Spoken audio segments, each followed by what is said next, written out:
Саламатсыздар ма? Менің каналыма қош келдіңіздер. Менің каналыма тіркеліп, лайк басып, комментарий жазып кетіңіздер. Сіздердің қолдауларыңыз өте қажет маған. Қолдау күтемін сіздерден. Бүгін 11 класс геометрия пирамиданың бетінің ауданын табуға ары қарай есептер шығарамыз. 73-ші есеп бойынша дұрыс үшбұрышты пирамида табанының қабырғасы 4 түбірасты 3 сантиметрге тең.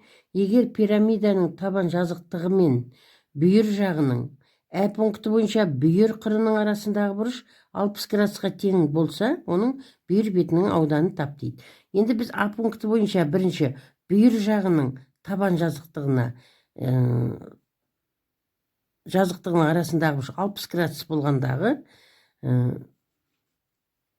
есепті шығарамыз. Ә пункті бойынша енді бүйір қыры табан жазықтығына 60 градус болғандағы есепті шығарып көрсетем. 70-ші есеп бойынша А пункті бойынша біздерде табаны дұрыс үшбұрыш ABC қабырғалары, ABC үшбұрыштың қабырғалары 4 түбірасты 3-ке тең, және SVA бүйір жағы мысалға табанына 60 градус бұрыш жасап көлбеп тұр. Енді біздер осыны қосымша жұмыстар жасаймыз. S төбесінен VSA жағына биіктігін түсірейік. Яғни мына жерде біз К деп белгілейміз.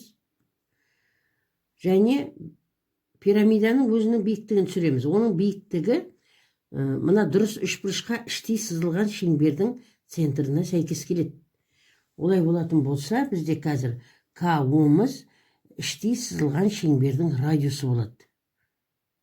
Енді әрі қарай біздер бірінші мына іштей сызылған шеңбердің радиусын өзінің негізгі формуласы бойынша тауып алайық. Яғни біздерде КО-мыз, К-мыз мынау О, КО кесіндіміз неге тең? Бұл іштей сызылған шеңбердің радиусына тең деп айттым. Олай болатын болса, оның негізгі формуласы А түбірасты 3 бөлінген 6-ға тең екенін біздер білеміз. Енді табаны осыдан бірден тауып алайық. Табаны А-ға тең, яғни мына жерде табан 4 түбірасты 3-ке тең. Қабырғасы. Тағы да түбірасты 3-іміз бар. Бөлінген 6. Олай болатын болса, түбірасты 3-ке көбейтсем 3 шығатын білеміз. Оны 4-ке көбейтсем 12 бөлінген 6 шықты, 2 сантиметр. Яғни біздерде мына жеріміз іштей сызылған шеңбердің радиусы 2 сантиметрге тең. Енді біздерге не керек? Мына SOK тік бұрышты үш бұрышынан бізде К бұрышы 60 градусқа тең. 60 градусқа тең болатын болса, енді мынау екібастан 90 градусқа тең екені белгілі. Олай болса, мына жердегі С бұрышы 30 градусқа тең болады. Енді 30 градусқа қарсы жатқан катет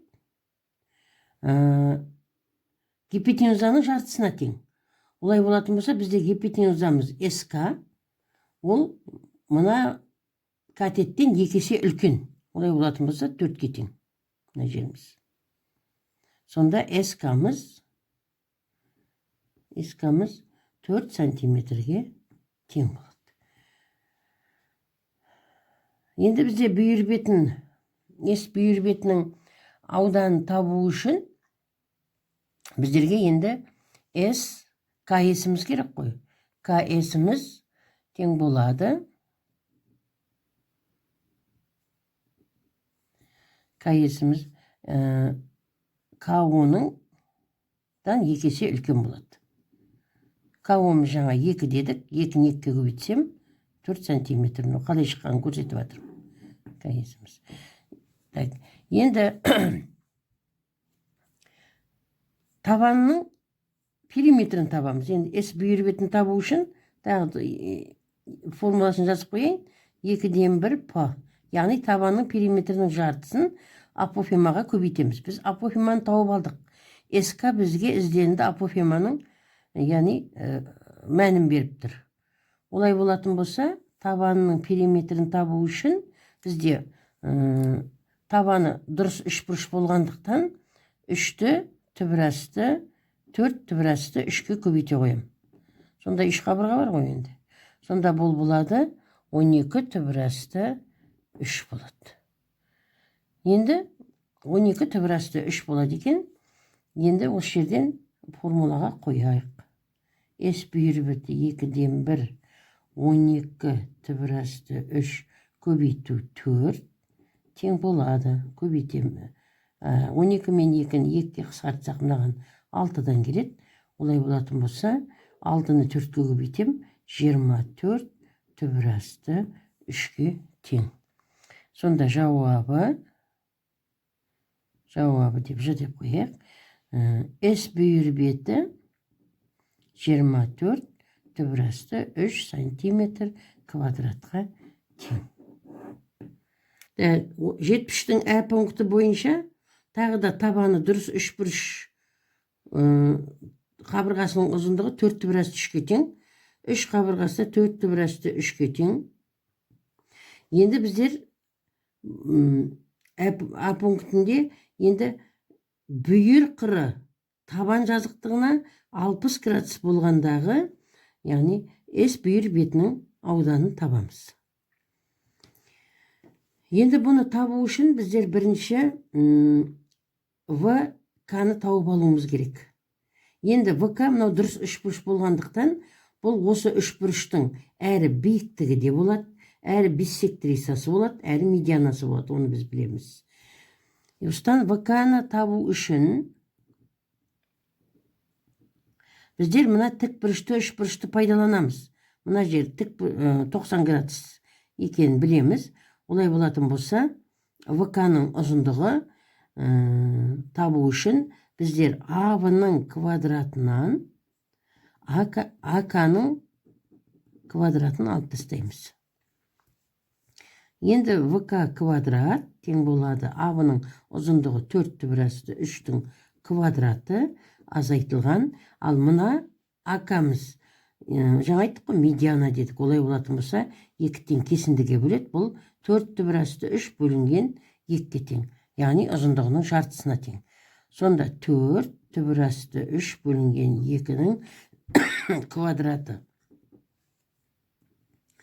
Так, 16, 4 түбірасты 3-тің квадраты 16, оған 3 көбейтсек 48 болады. Мынау 48-ді 2-ке бөлсем 24 болады. Ол кешіресінде 4-ке бөлеміз. 12 болады. 36. ВК-ны табу үшін 36-тан түбір табам. 6 сантиметрге тең. Енді жаңа айттық медиана. Енді төбесінен түсірілген мына пирамиданың биіктігін түсірген кезде мына нүкте, о нүктесі медиананы мынау 3-тен 2 қатынасына бөледі. Мына жер 3-тен 2 қатынас, но 3-тен 1 қатынас екен тағы да білеміз. Олай болатын болса, біздерде мына ВК-ның ұзындығы 6 сантиметр болса, оның 3-тен 2 қатынасы 4-ке тең. Ал мына жерде кішкене кесінді 3-тен 1 қатынасы бұл 2-ге тең. Енді мына 60 градус тағы да пайдаланамыз. 60 градуста мына жерден апофемасын түсіріп қояқ.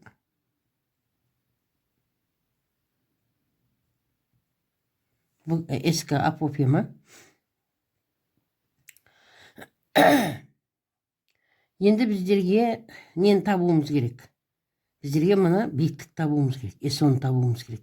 Енді біз мына 60 градусты пайдалана отырып, мына бұрыштың тангенсі бойынша тапқанымыз ыңғайлы. Олай болатын болса, мына жерде тангенс 60 градусым неге тең?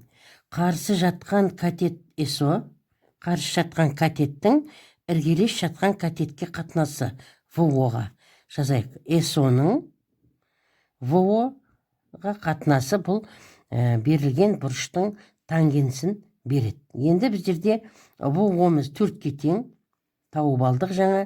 Бізде тек белгісіз СО. Осыдан СО-ны табу үшін не істейміз? ВО-ны көбейтемін тангенс 60 градусқа. ВО 4-ке тең, көбейтілген тангенс 60 градуста мәні түбірасты 3-ке тең. Олай болатын болса, СО-мыз 4 түбірасты 3-ке тең. Яғни СО-мыз біздің осы пирамиданың биіктігі ғой. Үлкен ашпен де белгілеуге болады кішкене. Ашпен де белгілеуге болады. Сонда 4 түбірасты 3 сантиметрге тең. Сонда біздің СО-мыз 4 түбірасты 3 сантиметрге тең. Енді біздерге бүйір бетін табу үшін, аудан табу үшін, бүйір бетінің ауданын табу үшін біздерге апофема керек. Енді СО-ны таптық. Енді мына жердегі ОК-мыз жаңа айттық қой, 3-тен 1 бөлігі болса, бұл 2-ге тең. Енді СК-ның таба қоямыз. СК-ның квадраты неге тең? СО-ның квадратына ОК-ның квадратын қосқанға тең. СО-мыз 4 түбірасты 3-тің квадраты қосылған, мына жерде 2-ның квадраты. 4-кі 16, оны 3-ке көбейтем, 48, 48-ге 4-ті қоссам, 52 болады екен. 52. Сонда СК-мыз 52-ге, түбірасты 52-ге тең. Апофемамыз түбірасты 52-ге тең. Енді түбірасты 52-ні мен енді бұлайда жазып шығарып жіберуге болады. СК тең болады. Мұнаны мен мысалға жазамын.